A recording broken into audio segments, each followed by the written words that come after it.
올해 6월, 7월, 9월에 이스라엘, 그리고 11월에 스페인을 일주하는 열린다 성경 스터디 투어가 진행이 됩니다. 자세한 내용, 그리고 후기 등은 영상 하단에 링크를 참고해 주세요. 안녕하세요. 세계사엔 교회사, 세계사와 함께 푸는 스토리텔링 교회사 시간입니다. 저희들 종교개혁사 열심히 살펴보고 있습니다. 콘스탄티노플이 함락되는 1453년부터 30년 전쟁이 마무리되는 1648년까지의 시간을 크게 세 개의 사건, 루터의 종교개혁, 그리고 아우구스부르크 화의, 그리고 낭트 칙령을 중심으로 살펴보고 있는데, 자, 특별히 저희들이 이 아우구스부르크 화의가 있을 때부터 이 30년 전쟁이 발발하기까지 이 시간에 유럽 대륙의 각국의 상황 살펴보고 있죠. 자, 특별히 이제 스페인 제국의 흥망이라는 주제로 살펴보고 있습니다. 오늘 그 마지막 시간인데요. 펠리페 3세 그리고 펠리페 4세로 이어지는 이제 해가 지는 제국 스페인 이제 정점을 찍고 내리막길로 치닫는 이제 스페인 제국에 대해서 한번 살펴보려고 합니다. 자, 펠리페 3세 1598년부터 1621년까지 제위에 있었던 인물이죠. 자, 그 아버지 펠리페 2세가 총 4번 결혼한다고 했습니다. 그 중에 마지막 4번째 왕비인 이제 오스트리아 안나 사이에서 태어난 아들이죠. 자, 원래는 이복형인 이제 돈 카를로스가 있었어요. 하지만 돈 카를로스를 이제 아버지가 이제 탑에 가두어서 결국 죽게 만든다. 뭐, 지난 영상에서 한번 살펴봤죠? 자, 스페인판 사도세자 돈 카를로스 편. 자, 오페라로도, 그리고 희곡으로도 이렇게 만들어져 있는 작품이다. 자, 돈 카를로스 죽었습니다. 이복형. 그리고 자신의 친형이 3명이나 있었는데 전부 어릴 때 요절합니다. 자, 그러면서 자연스럽게 펠리페 3세가 후계자가 되지요.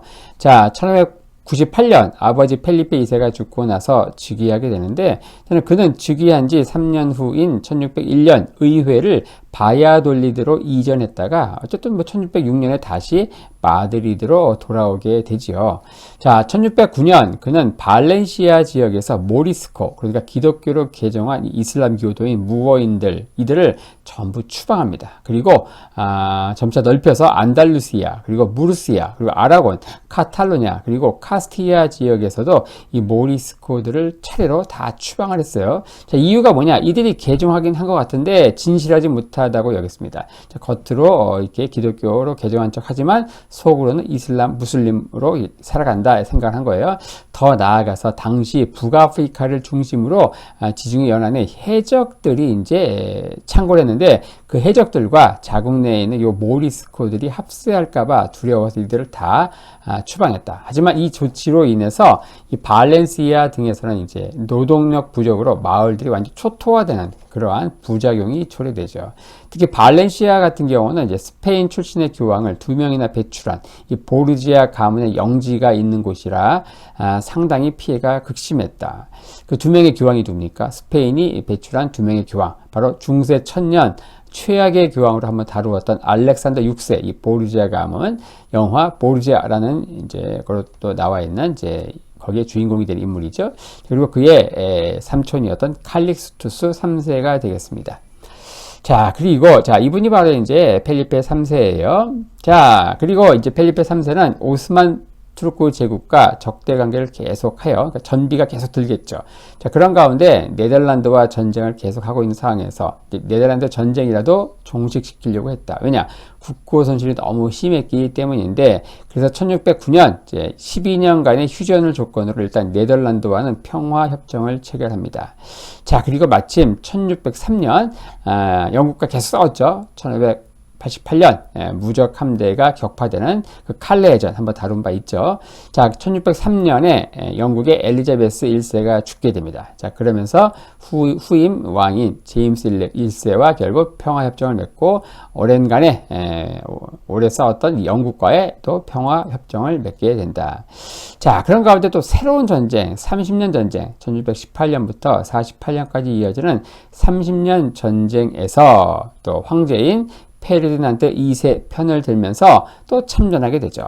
1621년 그는 43세를 일기로 죽게 되는데요. 자, 그는 아버지와 아들에 비해서 국내외적으로 존재감이 좀 약하다, 미미하다 이렇게 얘기하는데 그 아버지 펠리페 2세 뭐 두말하면 잔소리죠. 뭐 그의 통치가 성공적이었냐, 실패였냐, 뭐 집권하기 전에 어쨌든 그는 동시대 유럽에서 최종 보스로서 세계 제국을 지휘한 인물이다라는 데는 뭐 의심의 여지가 없죠. 그리고 그의 아들인 펠리페 4세 역시 기존 학계에서는 무능한 암군으로 평가했지만 현대 학계에서는 제국의 노화를 의식해 이 올리바레스 공작을 중심으로 사회개혁을 추구한 왕으로 재평가가 이루어지고 있죠. 반면 이 펠리페 3세 같은 경우는 그런 뭐 재평가가 있는 것도 아니고 총애했던 이제 레르마 공작의 경우 탐욕만 가득했던 그야말로 간신의 전형이었다는 것이죠.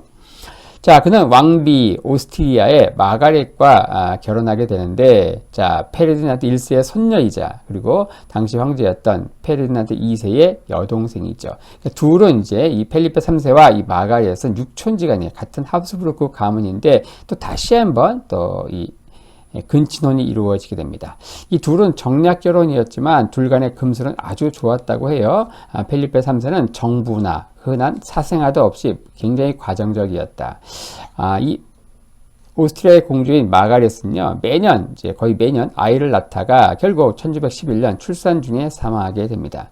하지만 이후에도 펠리페 3세는 재혼하지 않고 남은 여생을 보내게 되죠. 굉장히 가정적인 왕이었다. 자, 뒤를 이은 펠리페 4세. 자, 그의 제6기는요, 스페인 제국이 패권 국가로 군림했던 시절이 이제 어느덧 끝나고, 공세에서 확실히 수세로 몰리는 시점이 그의 치세와 겹쳐서 그에 대한 평가가 좋지 않았죠. 하지만 최근 역사학계에서는 재평가가 이루어지면서 그에게 덧입혀진 어떤 부정적인 이미지들이 어느 정도 불식되고 있다는 겁니다. 자, 나름 국정에 대한 관심도 있고 또 자국의 위기를 명백하게 느끼고 있었는데, 자, 그는 군왕의 어떤 근엄한 면만 강조하는 이런 제왕화 교육을 받고 자라서인지 낯을 심하게 가렸고 또 자신감도 상당히 결여되어 있는 그런 군왕이었다고 합니다. 자, 국정을 총괄하는 재상에 올리바레스 공작을 임명해서 매일같이 이 올리바레스 재상을 만나서 국내외 정책을 함께 수립했다라고 하죠. 자, 이 올리바레스는요, 이제 이분이 펠리페 4세 인물입니다. 자, 올리바레스 재상은 굉장히 명석하고 또 청렴결백한 인물이었다고 하는데, 그는 관료의 부정을 척결하면서 풍속조사위원회를 만들어서 사회개혁에 착수하고 또 나름 세금도 공평하게 거두는 정책을 광범위하게 펼치게 되죠. 그는 종교재판소를 폐지하려고 노력했지만 많은 반대가 있어서 결국 폐지하지 못합니다. 이 종교재판소의 해악에 대해서 한번 이제 스페인 종교재판소, 악명 높았던 스페인 종교재판소 한번 영상에서 자세히 다룬 바 있습니다. 그는 내정을 괜찮게 이제 운영을 했고 1621년 12년간의 휴전이 끝나고 네덜란드와의 휴전 협정이 끝나면서 결국 곧바로 전쟁이 재개된다. 12년 합병이 끝나고 전쟁 초기 스페인군은 전세가 유리했지만 30년 전쟁이 터지고 같이 이 전쟁이 맞물려 돌아가면서 이 프랑스의 그 리슐리의 추기경이 재상으로 있는 이 프랑스가 자신들은 가톨릭 국가이면서 개신교인 네덜란드 편을 지지하면서 참전하면서 상당히 고전을 이제 면치 못하게 됩니다. 그리고 결국 1659년 이 피레네 산맥 북쪽에 있는 영토 로세이오 그리고 세르다냐 이 두 곳을 빼앗기면서 결국 스페인은 피레네 산맥 이북의 마지막 영토를 다 빼앗기고 그냥 피레네 산맥 이남의 영토로 한정이 된다. 오늘날의 이제 스페인 영토가 또 그러하죠. 자, 1640년 그의 통치기에 카탈루냐 지역, 지금의 바르셀로나가 있는 지역이죠. 카탈루냐에서 반란이 일어납니다. 자, 이것은 바로 이 올리바레스 공작이 무리하게 카스티아 중심, 마드리드 중심의 중앙 집권화 정책을 강력하게 밀어붙였기 때문이죠.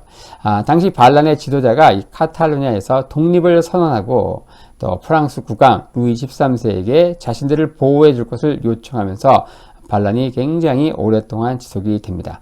자, 그런 가운데 1652년 피레네 평화조약을 체결하면서 이 카탈루냐의 자치권을 인정함으로써 반란은 일단락이 되죠. 자, 그러면서 포르투갈에서도요, 반란의 조짐이 1628년부터 있었다. 자, 1580년 자, 펠리페 2세 때 어때요? 이 포르투갈이 스페인과 합병이 되죠. 하지만 펠리페 2세는 포르투갈의 왕이 되면서 기존의 이 포르투갈의 광범위한 자치권 그리고 정부 조직의 유지를 그대로 약속을 해요. 이때는 이때는 이제 불만이 없었는데 펠리페 3세 그리고 이어진 펠리페 4세가 이 포르투갈을 억압하자 점차 이 포르투갈인들의 불만이 쌓여갔다. 1641년에는요. 또 안달루시아에서도 반란이 일어나고 나중에 시칠리아 왕국, 나폴리 왕국, 또 아라곤 왕국 막 걷잡을 수 없이 반란 도미노가 이루어지게 됩니다. 자, 펠리페 3세의 뒤를 이어서 4세 역시 30년 전쟁에도 계속 개입하고요. 마침내 이 30년 전쟁은 1648년 베스트팔렌 조약으로 마무리가 됩니다. 하지만 이 전쟁 이후에도 스페인은 프랑스와 계속 국지전쟁을 지속하게 되죠. 그리고 1659년 마침내 이 프랑스와 평화조약을 맺으면서 룩셈부르크 그리고 플랑드르의 일부 땅을 프랑스에 내주면서 자신의 딸 마리아 테레사 공주와 루이 14세가 결혼을 하면서 전쟁이 마무리되죠. 하지만 이 결혼으로 인해서 후대에 프랑스의 이 부르봉 왕가가 스페인의 왕위를 주장하게 되는 근거가 되죠. 바로 여기서 이렇게 태어나는 쭉쭉해서 그 손자 루이 14세의 손자가 필립 5세로 스페인의 이 부르봉 왕조가 열리게 되는 그 근거가 되었다. 1665년 펠리페 4세가 죽게 되죠. 이렇게 하면서 펠리페 2세 때 정점을 찍었던 이 해가 지지 않는 제국, 스페인 제국이 결국 그의 후계자인 펠리페 3세 그리고 펠리페 4세를 거치면서 해가 지는 제국으로 점점 쇠락해가는 과정을 한번 간략히 살펴보았습니다.